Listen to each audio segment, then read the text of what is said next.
show today. You're gonna need some fresh spinach, pineapple, banana, ginger root, an apple. You could get turmeric root, but I'm gonna use the organic turmeric powder because they didn't have any in the store. Some black pepper. Need some almond milk. I like to get this unsweet almond milk with vanilla or either some cashew. Oh yeah, I forgot to mention, you're gonna need some raw honey also. All right, the first thing I'm gonna do is drop a handful of spinach in.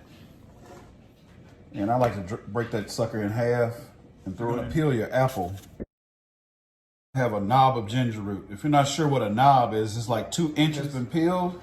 I'm gonna drop that bad boy. These things were like $1 at Dollar Tree at one time, but I got this one from TJ Maxx for like $3. I think they sell them at Walmart for maybe like $2 also. But you basically set it right in there where that little hard piece of the pineapple is. And you press down as hard as you can until it reaches the bottom and it has a ratchet on it. And you just keep twisting it until it gets down to the bottom. I'll take like 4 rings of that pineapple. And if you get it in the can, put like 5 rings in there because they'll be thinner than these. Get your vanilla, almond milk. You can get regular almond milk if you want to. You can get the sweetened kind, whatever you want, but just make sure it's almond milk or cashew milk. So you're gonna pour like a cup of that in there. Some of your black pepper in. Just gonna give it a few shakes.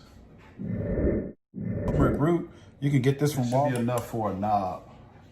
Well, maybe a teaspoon. See all that? That's enough. Spinach on top.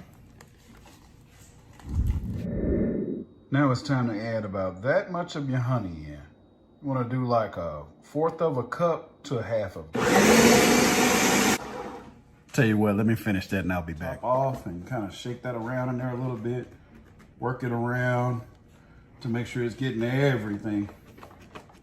For those of you who like it really cold, at this time you can drop some ice in there, but I recommend that you get an ice tray and freeze your almond. Let that finish blending in there, and I'll post you some pictures at the end. But make sure you drink up and stay healthy.